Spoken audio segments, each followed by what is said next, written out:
오늘 본문 말씀을 보시면 한 서기관이 예수님께 나와서 계명에 대한 질문을 합니다.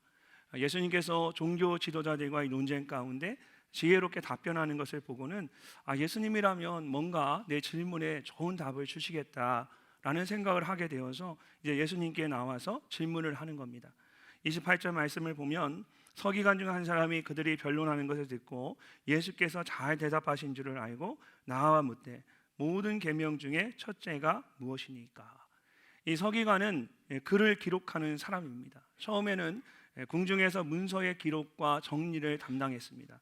그러다가 바벨론 포로기 이후에 율법을 기록하는 일을 했고 나중에는 율법을 연구하고 가르치는 일을 하기 시작했습니다.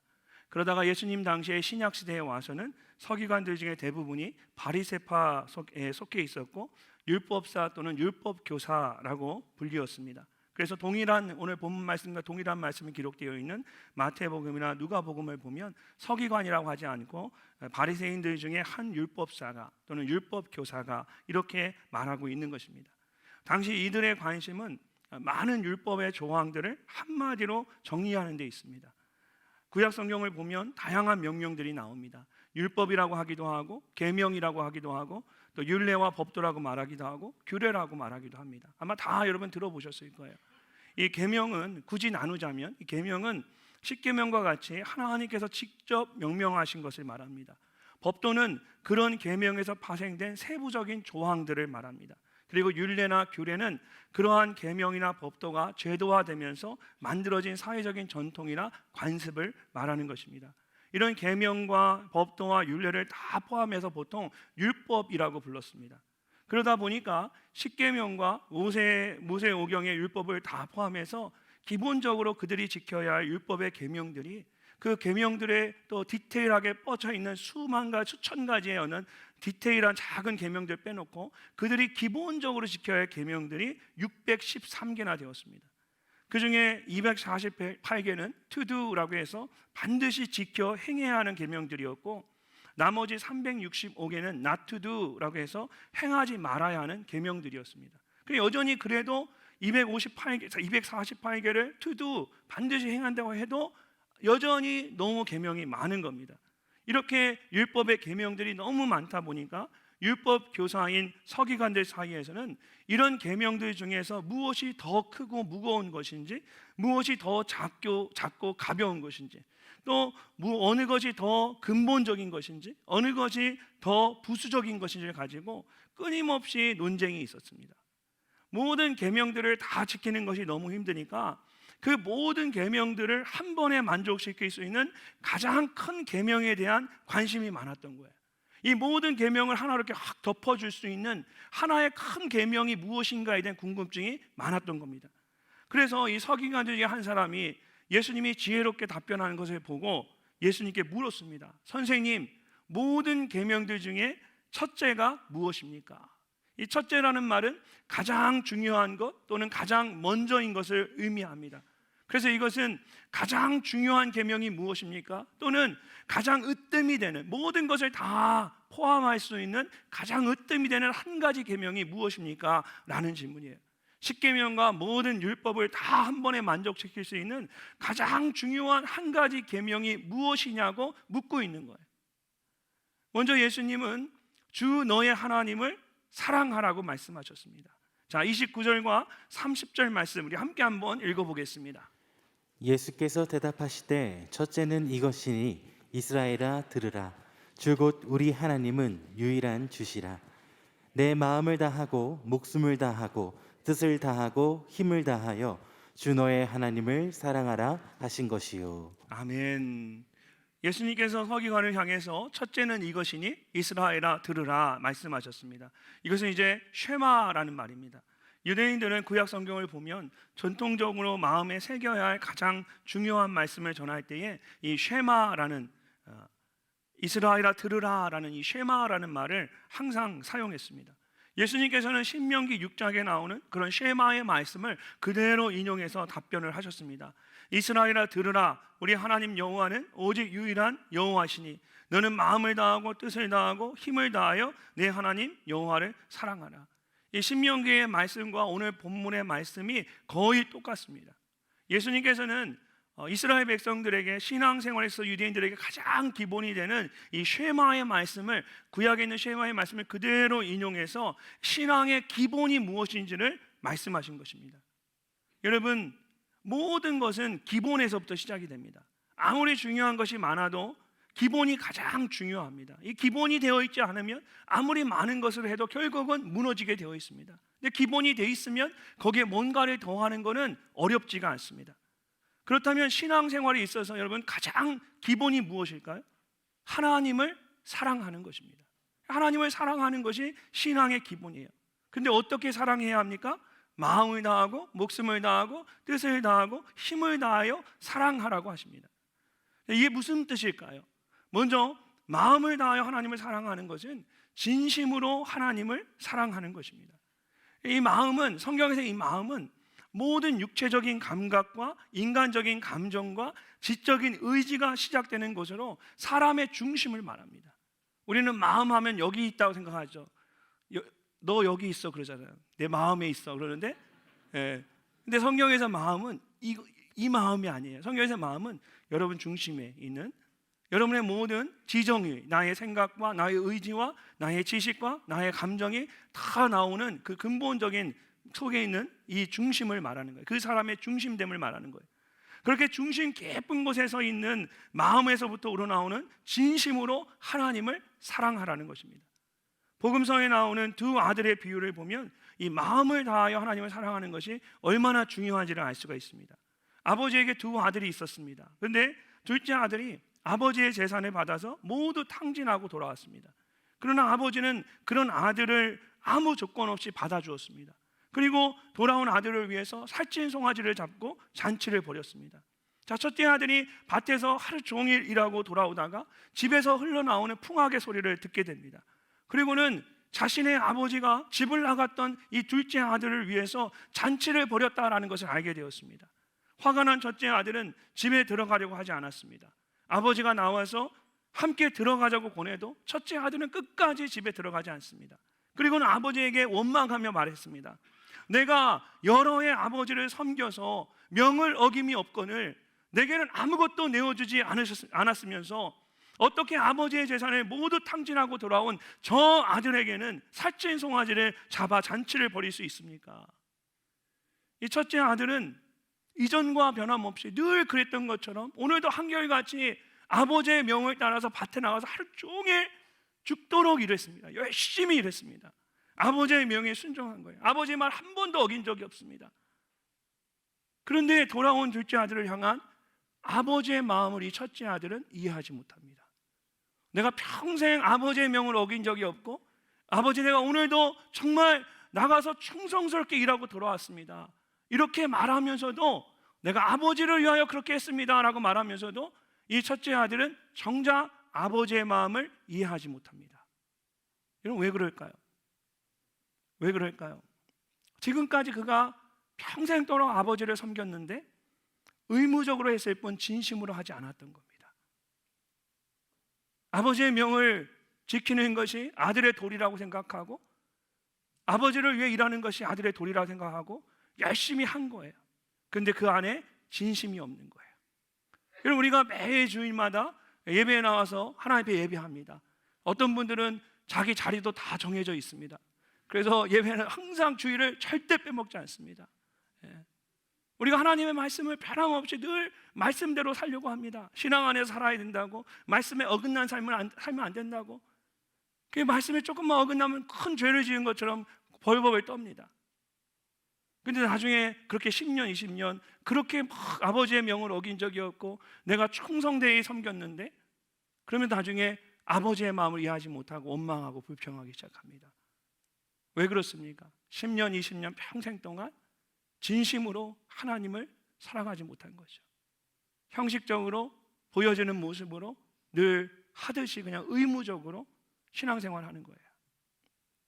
우리의 신앙생활도 여러분 이 첫째 아들과 같을 수가 있어요. 하나님을 사랑한다고 말하지만 사실은 아무 감정 없이 형식적으로 또는 의무적으로 하나님 사랑할 수 있어요. 이게 다 되어지는 일이에요. 못할 것이 없는 일이에요. 이것은 근데 진심으로 하나님을 사랑하는 게 아닙니다. 하나님은 마음을 다해 진심으로 사랑해야 합니다. 또 목숨을 다해 하나님을 사랑하라고 하죠. 목숨이라고 번역되어 있지만 사실 이 단어의 뜻은 생명입니다. life, 생명이에요. 생명은 어떤 것입니까? 모든 활력의 원천이 생명입니다. 그 생명으로부터 모든 에너지가 나옵니다. 그래서 목숨을 다해 하나님을 사랑한다라는 것은 기쁨으로 그리고 자원함으로 하나님을 막 사랑하는 거예요. 억지로 하는 것이 아니라. 성경에 나오는 사람들 중에 누가 이렇게 하나님을 사랑했을까요? 저는 바울이라고 생각합니다. 바울은 목숨을 다해 하나님을 사랑했습니다. 하나님을 위해서라면 자신의 목숨 생명조차 아까워하지 않았습니다. 그래서 복음을 전하지 않을 수가 없었고 가지 않을 수가 없었고 선한 싸움을 싸우지 않을 수가 없었습니다. 목숨을 다해 하나님을 사랑하는 건 바울처럼 사랑하는 거예요. 너무 힘들고 바울의 삶을 보면 너무 힘들고 고통스럽고 괴로울 것 같은데 그렇다고 고통스럽고 괴롭지 않은 건 아니에요. 괴롭고 고통스러워요. 그럼에도 불구하고 괴로워지지 않는 거예요. 고통스럽게 느껴지지 않는 거예요. 오히려 이 고통스러운 것이 기쁨으로 느껴지는 거예요. 감사한 거예요. 생명을 다하여 사랑하니까 고난이 고난으로 다가오지 않는 거예요. 하나님을 목숨을 다해 하나님을 사랑하는 것은 그렇게 기쁨으로 감사함으로 하는 거예요. 활력 있게.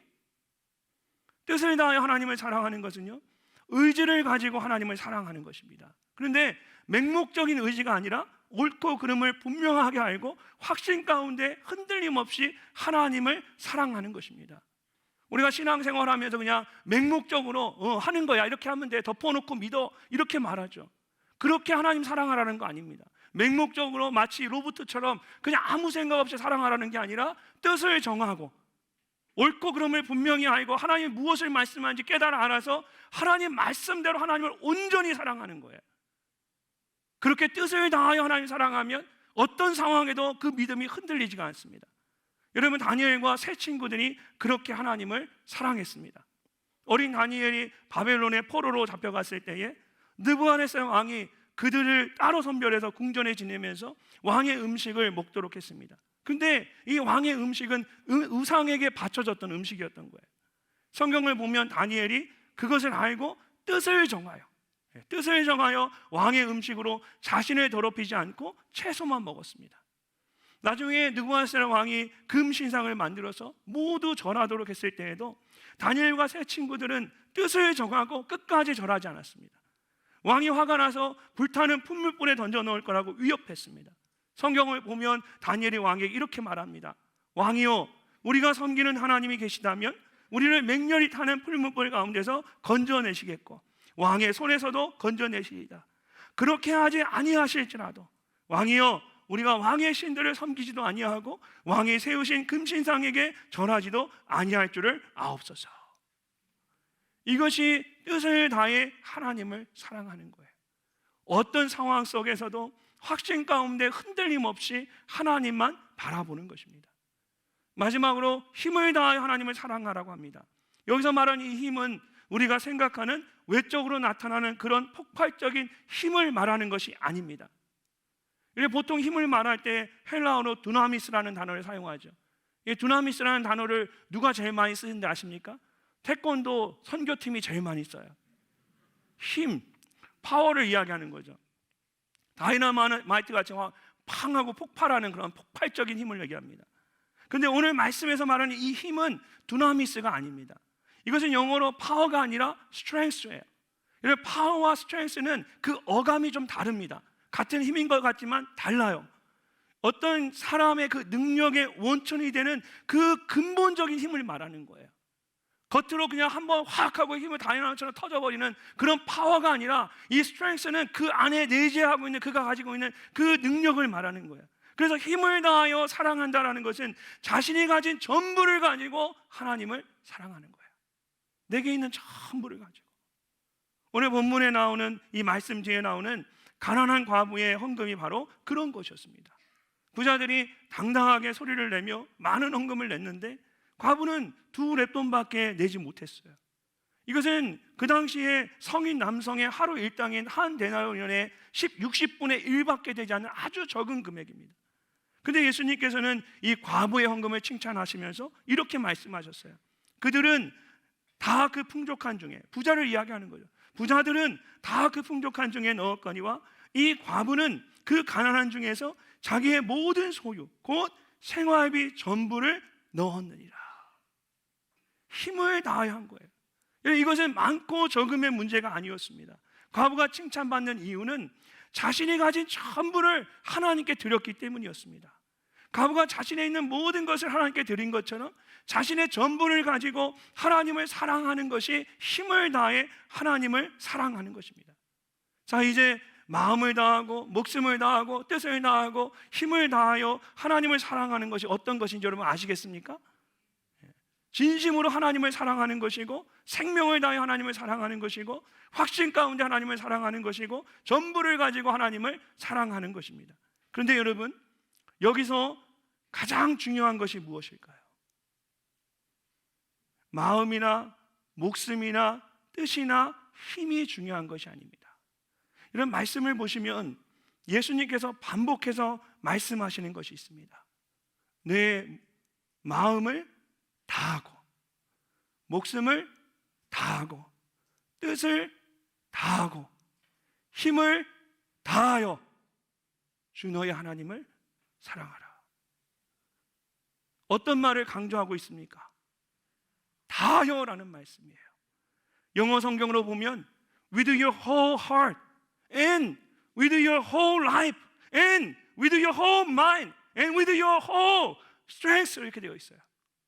보통 영어는 이야기할 때 하나하나 얘기하고 마지막에 and 하고 끝내면 되는 거예요. 근데 영어 성경을 보니까 하나하나 다 and로 다 끌어가는 거예요. 근데 원어 성경을 보니까 원어 성경에도 이 하나하나를 다 끊어가요. and 하면서 4번이나 반복해서 with your whole, 너의 전부를 다하여, 이 다하여라는 표현을 강력하게 강조하고 있어요. 끊어가면서. 이것은 여러분 최선을 다해서 하나님 사랑하라는 겁니다. 바로 하나님을 사랑하는 태도에 대해 말씀하고 있어요. 모든 사람이 여러분 최고의 것을 가지고 하나님을 사랑할 수는 없습니다. 부자도 있고 과부와 같이 가난한 자도 있는 거예요. 각자의 형편이 다 달라요. 그러니까 모든 사람이 다 최고의 것을 하나님께 드릴 수는 없어요. 그러나 여러분 모든 사람이 최선의 것은 하나님께 드릴 수가 있어요. 각자가 할 수 있는 최선을 다해서 하나님께 드릴 수는 있는 거예요. 내가 최고의 것을 드리지 않았다고 해서 하나님이 나를 책망하지는 않으세요.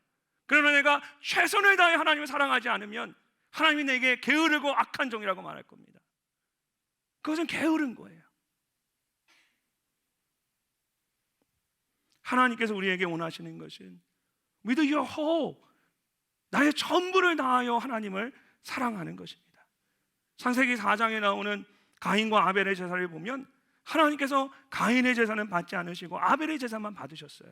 여러분 왜 그러셨을까요? 성경을 보면 가인의 제사에 대해서 세월이 지난 후에 가인은 땅의 소산으로 제물을 삼아 여호와께 드렸고 라고 했습니다. 이게 무슨 말이냐면 가인이 하나님께 예배드리러 가면서 가다가 길거리에 자기가 농사 지은 것 중에 그 중에 눈에 보이는 거 하나님께 뽑아서 가져가서 하나님께 드렸다라는 거예요.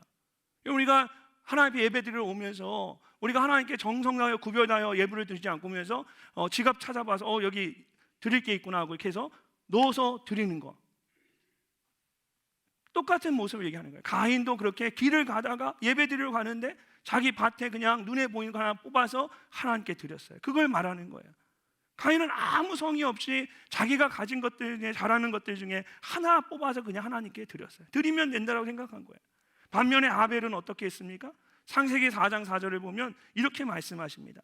아벨은 자기도 양의 첫 새끼와 그 기름으로 드렸더니 여호와께서 아벨과 그의 제물은 받으셨으나 가인과 그의 제물은 받지 아니하시니라. 아벨은 양의 첫 새끼와 그 기름으로 하나님께 드렸어요. 기름은 가장 귀한 것을 짜낸 거예요. 첫 번째는 가장 귀한 것을 말합니다.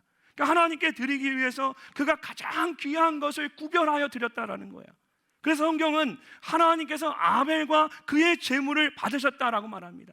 하나님께서 아벨의 제물을 받으셨다라고 말하지 않고 아벨과 그의 제물을 받으셨다 말하고 아벨과 그의 제물을 말할 때 그의 제물 앞에 아벨을 먼저 언급합니다. 무슨 말입니까? 하나님께서 우리가 하나님을 사랑하는 걸 원하시는데 그 이전에 하나님이 우리가 어떻게 하나님을 사랑하는지를 보신다는 거예요. 하나님이 우리가 드리는 것을 받으시는데 드리는 것 이전에 드리는 우리를 받기를 원하시는 거예요. 하나님께 내가 어떻게 하나님을 사랑하는가, 무엇을 가지고 사랑하는가를 말하는 것이 아니라 내가 어떻게 하나님을 사랑하는가, 나의 사랑의 태도에 대해서 말씀하고 있는 거예요. 하나님께서 가인의 제사를 받지 않으신 것은 그가 그냥 땅의 소산을 가지고 드렸기 때문이 아니었습니다. 최선을 다하지 않았던 그의 태도가 문제였던 거예요. 우리가 하나님을 사랑할 때도 마찬가지입니다. 마음과 목숨과 뜻과 힘을 가지고 사랑하는 것도 중요하지만 여러분, 가장 중요한 것은 다하여 사랑하는 거예요. 어떻게 이렇게 다하여 주님을 여러분 사랑하고 있는지 오늘 주일 예배를 드리는 나의 모습을 가지고 간단하게 알 수가 있습니다. 여러분, 오늘 어떤 마음으로 주일을 보내고 계십니까? 어떤 마음으로 오늘 예배 드리고 계세요? 세상 사람들은 일요일을 한 주의 마지막 날로 생각합니다. 내가 한 주간 계속해서 매일매일 일했으니까 오늘 이 일요일 날은 나를 방해하지 마. 오늘은 나를 위해 쉬는 날이야. 나만을 위한 날이야. 이 세상 사람들, 하나님을 알지 못하는 사람들의 생각이에요. 반면에 주를 믿는 사람들에게 이 주일은 한 주의 첫 시작입니다. 주일에 예배를 드리고 한 주의 삶을 살아가는 거예요. 그렇기 때문에 믿는 사람들이 이 주일 예배가 너무나 중요합니다. 이 주일 예배에 온 마음을 정성을 예배하고 이 예배를 통해 은혜를 받아야만 한 주를 살아가는 힘이 생기는 거예요. 그 주일 예배 믿는 사람들은 생명을 거는 거예요.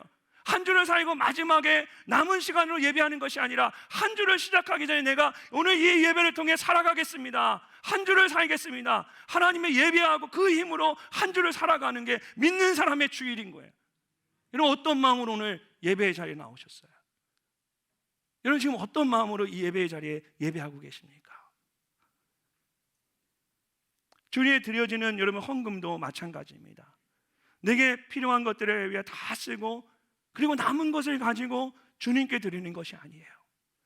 가장 먼저 주님께 드릴 주일의 예물과 10의 1조와 감사의 예물을 구별하여 떼어서 하나님 앞에 드리고 그리고 남은 것을 가지고 내가 살아가는 거예요.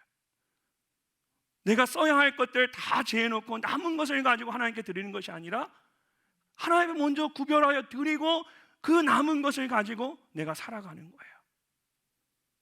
여러분, 지난 주일이 부활주일이었어요. 여러분, 하나님 앞에 어떻게 주님 앞에 감사했습니까? 우리가 감사의 예물도 감사하는 것도 중요한 것 같아요. 여러분, 우리 부모님의 생신 때 얼마나 열심히 감사합니까? 제가 한국에 와보니까 챙겨야 할 것이 너무 많더라고요. 예. 그 보니까 부모님의 생신, 그리고 또 형제들 생일, 또 우리 자녀들 생일 맞으면 얼마나 부모님이 기뻐가지고 자녀들을 위해서 뭐 최고로 준비해서 정말 아이에게 부러울 것이 없도록 생일을 챙겨주잖아요. 얼마나 감사하고 아낌없이 부어줍니까? 여러분, 예수 그리스도께서 나를 위하여 물과 피를 다 쏟으시고 내게 전부를 다하여 최선을 다하셨어요. 여러분, 하나님 앞에 어떻게 감사하셨어요? 저는 그 중요한 문제라고 생각해요. 우리의 자녀들에게 부모님의 생신 때 감사하면서 내가 내 삶 가운데 하나님이 주시는 은혜에 대해서 감사하지 못하고 인색하다면 나는 하나님을 최선을 다하여 사랑하고 있지 않는 거예요.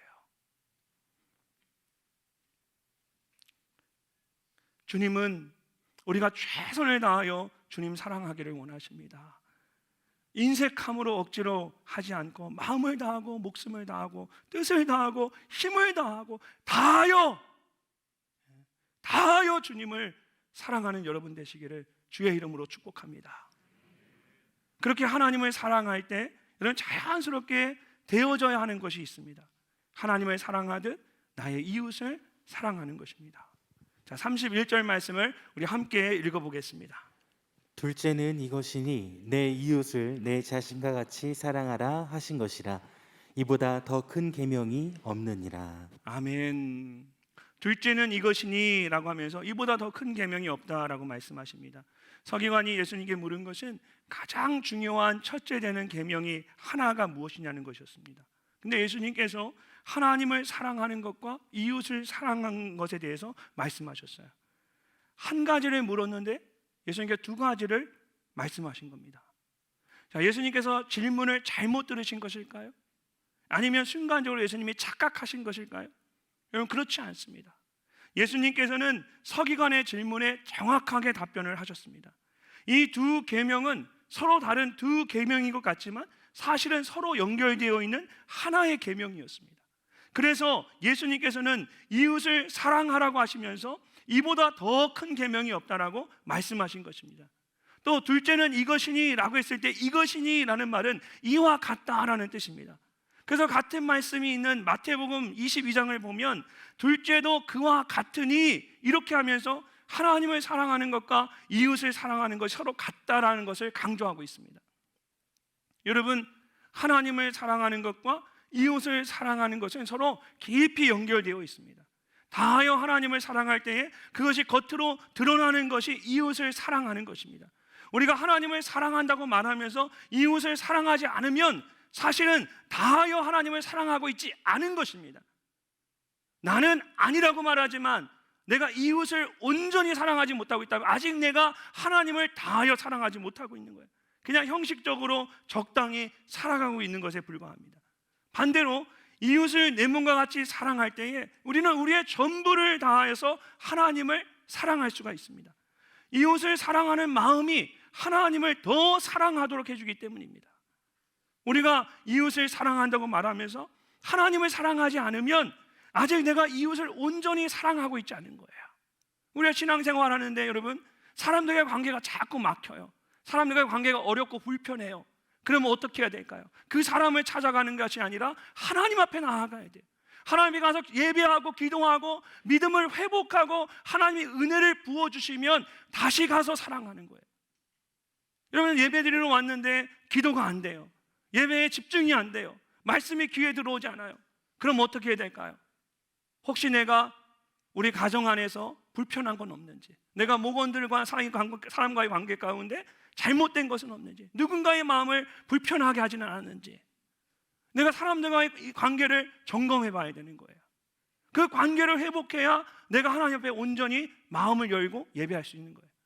이처럼 하나님을 사랑하는 것과 이웃을 사랑하는 것은 서로 다른 두 계명이 아니라 하나의 계명입니다. 하나님을 사랑하는 것이 곧 이웃을 사랑하는 것이고 이웃을 사랑하는 것이 곧 하나님을 사랑하는 것입니다. 그렇다면 왜 굳이 예수님께서는 이것을 첫째와 둘째로 구별하여 말씀하고 있는 것일까요? 왜 굳이 첫째, 둘째를 이야기하는 걸까? 그것은 여러분, 우선순위에 대해서 말씀하고 있는 겁니다. 무엇이 더 중하다라는 뜻이 아니라 무엇이 먼저 선행되어야 한다 하는지에 대한 그 말씀을 하고 있는 거예요. 두 계명이 서로 연결되어 있지만 첫 시작은 항상 하나님을 사랑하는 것으로부터 시작되어야 합니다. 시냇가에 심기운 나무가 천을 따라 풍성한 열매를 맺듯이 여러분, 우리가 다하여 하나님을 사랑할 때에 자연스럽게 이웃을 내 몸과 같이 사랑하게 됩니다. 근데 이것이 안 되면 아무리 애를 써도 이것이 끝까지 가지를 못해요. 근데 하나님을 사랑하는 것이 먼저 선행되면 이 하나님을 사랑하는 것이 나로 하여금 이웃을 더 사랑하게 만들어주고 이웃을 더 사랑하는 그 마음이 나로 하여금 하나님 앞에 더 나아가게 만들어주고 하나님께 더 나아갔던 그 은혜가 나로 하여금 이웃을 더 사랑하게 만들어주는 거예요. 하나님을 사랑하는 것이 이웃을 사랑하는 것의 첫 시작입니다. 예수님께서 그것을 말씀하시는 거예요. 그렇다면 내 이웃을 내 몸과 같이 사랑한다는 것은 무슨 의미일까요? 이것은 마음을 다하여 진심으로 사랑하는 것입니다. 우리가 마음과 상관없이 여러분 사랑하는 척 할 수도 있어요. 어색한 웃음을 지으면서, 제가 아까 오늘 영상 봤잖아요. 옷 입고 가는데 제가 한 박자 들게 예 그렇죠. 제가 봐도 너무 어색한 거예요. 영혼이 없는 애였어요. 여러분, 우리가 마음과 상관없이 사랑하는 척 흉내낼 수 있어요. 근데 그거 오래 가지 못합니다. 우리가 영적인 존재라서 서로 연결되어 있기 때문에 결국 어떤 마음으로 하는지 모두 드러나게 되어 있습니다. 오래 가지 않아요. 반면에 진심으로 이웃을 내 몸과 같이 사랑하게 되면 여러분, 나에게 어떤 일이 일어날까요? 자연스럽게 내 이웃이 누구인지에 대한 관심을 갖게 됩니다. 이웃을 사랑하려면 내 이웃이 누군지는 알아야 될 거 아니에요. 누가복음에 있는 같은 이 오늘 본문 같은 말씀을 보면 이 말씀이 자연스럽게 이웃에 대한 질문으로 이어져요. 그리고 예수님께서는 선한 사마리아인에 대한 말씀을 통해서 우리의 이웃이 누구인지를 가르쳐 주십니다. 어떤 사람이 길 위에서 강도를 만났습니다. 모든 것을 다 빼앗기고 거의 죽은 것 같이 되어서 길에 버려졌습니다. 한 제사장이 그 길로 지나가다가 강도 만난 사람을 봤습니다. 그러나 그는 그를 보고 멀리 피하여 지나갔습니다.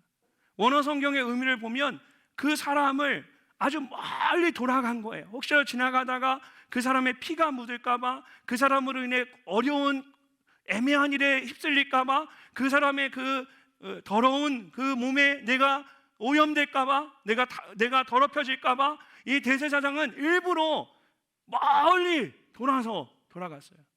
레위인도 강도 만난 사람을 보고는 멀리, 저것은 부정한 자라고 생각하고 멀리 피하여 돌아갔습니다.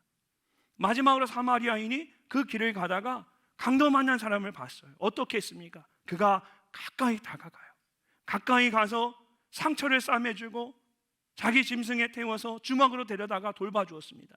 그리고 다음날 주막을 떠나면서 주인에게 돈을 주면서 자신이 돌아올 때까지 그를 잘 돌봐달라고 부탁했습니다. 자, 이야기를 다 마친 후에 예수님께서 서기관에게 물으셨어요. 내 생각에는 누가 강도 만난 사람의 이웃이 되겠느냐? 예수님이 여러분에게 지금 질문하고 계시는 거예요. 여러분 생각에는 누가 강도 만난 사람의 이웃이 되겠습니까? 서기관이 대답합니다. 자비를 베푼 자입니다. 여러분, 예수님께서 이 이야기를 통해서 하시려고 하는 말씀이 무엇일까요? 여러분, 우리는 이웃을 생각할 때 저마다 이웃에 대한 기준을 가지고 있습니다. 그 기준에 따라 내가 이웃의 범위를 결정합니다. 내가 기준이 되고 내가 범위를 결정해요.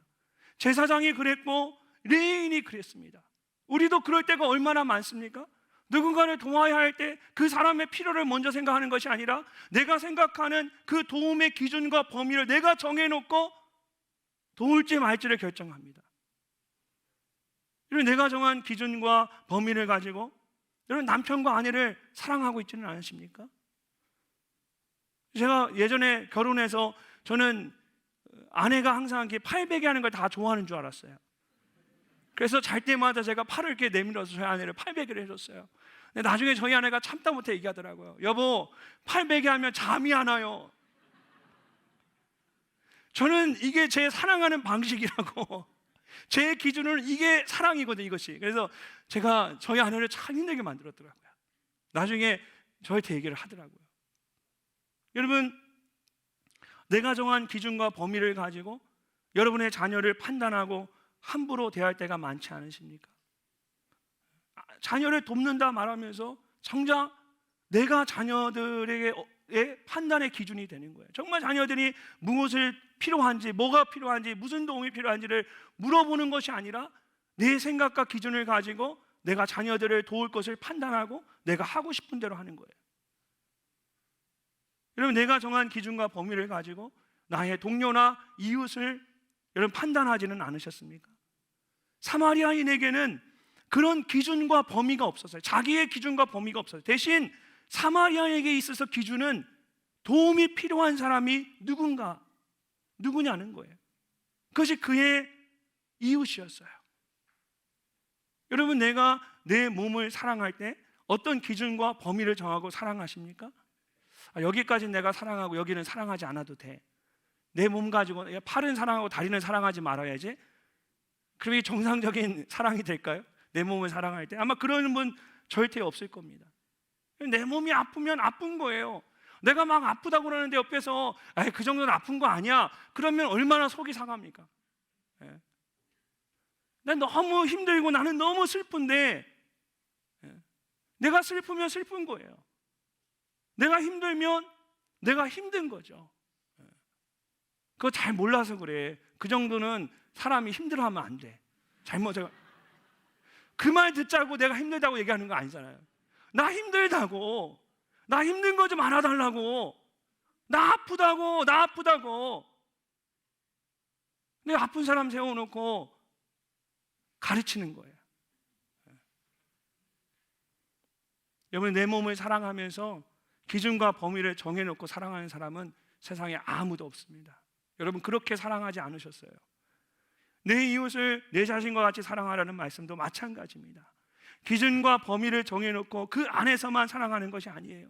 필요가 있는 모든 사람들을 진심으로 사랑해야 합니다. 이해가 되지 않아도 아내가 아프면 아픈 거예요. 자녀가 힘들다고 하면 힘든 겁니다. 그의 필요를 있는 그대로 받아들일 수 있는 것, 그것이 내 몸과 같이 내 이웃을 사랑하는 거예요. 이런 쉽지 않지요. 다른 사람이 정말로 무엇을 필요로 하는지를 아는 것이 쉬운 일이 아니에요. 나는 안 힘든데 어떻게 내가 그 사람을 다 알아요. 그렇기 때문에 이웃을 내 몸같이 사랑할 때에 우리에게 그 사람을 위한 선한 고민이 있어야 돼요. 고민하지 않고 사랑하면 이기적인 사랑이 되는 거예요. 그 사람에 대한 깊은 고민이 있어야 돼요. 미국에서 제가 살았던 곳이 주로 따뜻한 남쪽 지역이라서 그런지 집이 없는 노숙자들, 홈리스들이 많았습니다. 따뜻하니까 다들 그냥 집이 없어서 살아가는 거죠. 그래서 시내나 차가 많이 다니는 교차로에 가면 항상 노숙자들이 있었어요. 차를 운전해서 가다가 이제 교차로에 신호를 기다리고 있으면 이 노숙자들이 I am hungry, 저 배고파요, Please help me anything, 그러면서 뭐든지 나를 좀 도와주세요. 그래서 이렇게 글씨를 써서 종이 쪽지를 가지고 이렇게 서 있어요.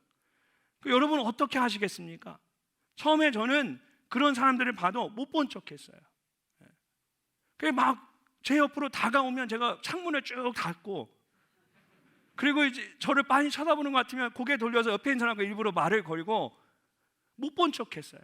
외면했어요. 빨리 신호등 바뀌기를 기다렸고. 왜 그러냐면 제 안에 제 나름대로의 기준이 있었어요. 그런 노숙자들을 보면 너무 무책임해 보였던 거예요. 젊은 사람들이 저러고 있는 모습이, 야, 저런 사람 도와주면 안 돼. 오히려 도와주면 그거 가지고 마약을 하거나 나쁜 일에 사용하니까 절대 도와주면 안 돼. 저는 처음에 그런 생각이 제 마음에 있었던 거예요. 그래서 외면했어요. 근데 어느 날 제가 어떤 분과 대화를 나누면서, 미국 분이었는데 그분이 저의 그런 생각을 완전히 깨트려 버렸어요. 이분은 그런 노숙자를 보면 가까운 햄버거 집에 가서 음식을 사가지고 그 주문해서 가져다가 다시 그 음식을 가져다 주는 거예요. 그러니까 음식을 주문하러 일부러 가던 길을 멈추고 식당에 들어가서 주문해서 햄버거 사가지고 다시 차 돌려서 돌아가서 그분에게 가서 음식을 주고 기도해주고 가는 거예요.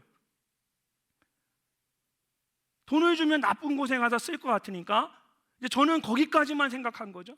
근데 이분은 그걸 생각하면서 어떻게 하면 이 사람의 필요를 채워줄 수 있을까? 어떻게 하면 이 사람을 사랑할 수 있을까? 고민하신 거예요.